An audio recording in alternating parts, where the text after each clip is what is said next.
Is it true that men are scarce mu 2023? Abasajja tetuli scarce naye kati fa abasajja kati oyo mwalo yo politi nze singa badda yagalanze. She needs a car. That is a miracle. Kasajja wamma nako kafira akabadde kakola ki? Kamuzunza so abawala ngabo tubayambi baganda baffe.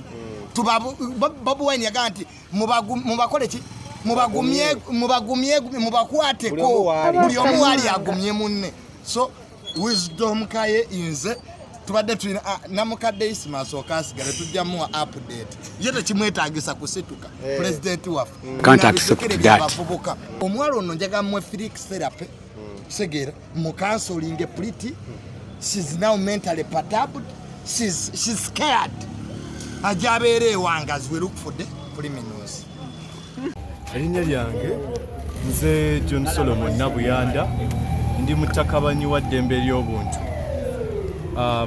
Waliwo ono kanso ne bakansa abalala bali kwena ensonga ey'omwana Nicole gwe mwalabye eggulo ku social media oluvannyuma lw'okutulugunyizibwa banne.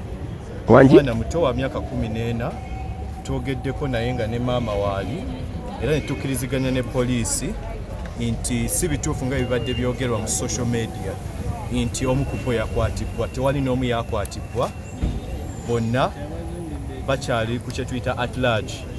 Ekyokubiri si kituufu nga bibadde biyitangana mu social media nti omwana yakkiriza omukuba, wabula baamuyeekedde buyeekezi mu kibinja ne batandika okukola ki? Omukuba. Ekyokusatu waliwo ebifaananyi ebivoola eddembe lya Nicole lye tulabye ku social media nga ebiraga omubiri gwe nga omuntu.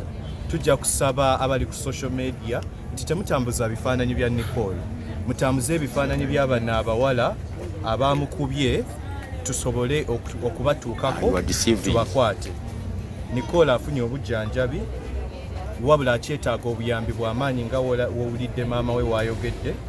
Nicole afunye ku kyokulya olunaku olwaleero era maama we abaddewo nga bino byonna bikolebwa, wabula tukyali mu state nti abantu bano bakyanoonyezebwa era tujja tandikira ku gye bamukubidde okubakwata era mu bbanga ttono nnyo kijja bakituuse eri social media ne mainstream media ekigenda mu maaso. Naye kye tujja okusaba nti temutambuza bifaananyi bya Nicole. Batugambye waliwo akwatibwa ku kisaawa Entebbe essaawa zino ng'adduka n'omulala akwatibwa ku poliisi ekyanja. How true is this? Well, fayiro eri wano eno. Oyo yenna buli omu agezaako teekawo bibye nga bwe mwawulidde eggulo nti Hassan Kasinji awandiise leero ng'agamba omu yakwatibwa. Wanje?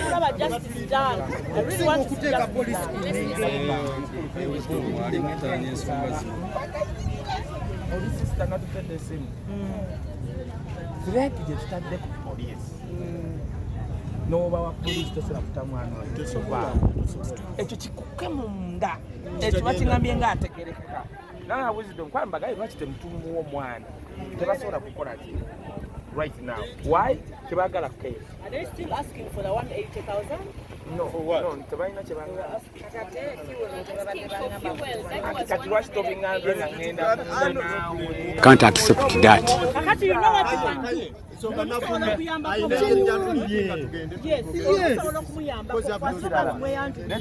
Tugenda okukola kankola bwe wayogedde nani n'oyo omukyala afande omweru wedda alina oyo muwala nzikirize tukole bwe tuti kankutwala omulundi ogwo waliwo n'omukyalo omulala omweru.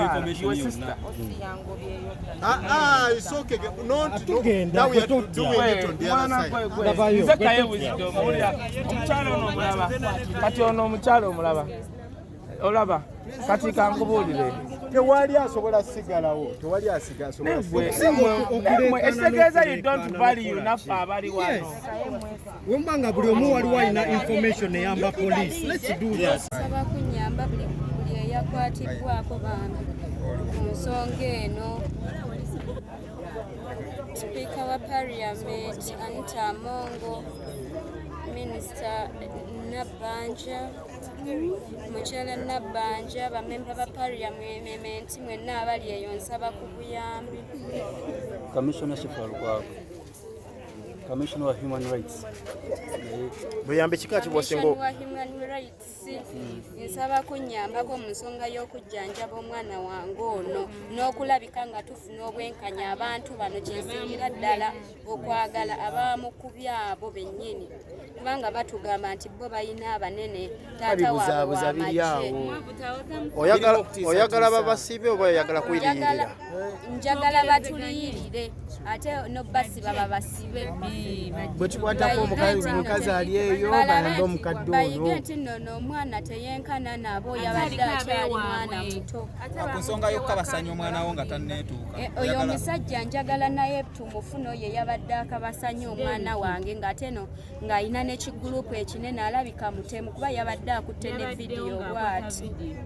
Nga balina n'akambe nga balina n'emiggo. Maama omwana wabadde akola biki? Kimala. Akyali muto.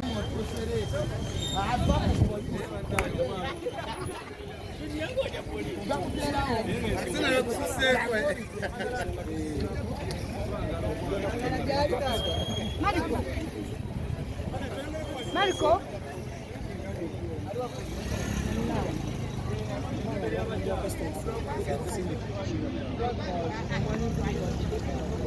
Lwaniye nanga nzibe.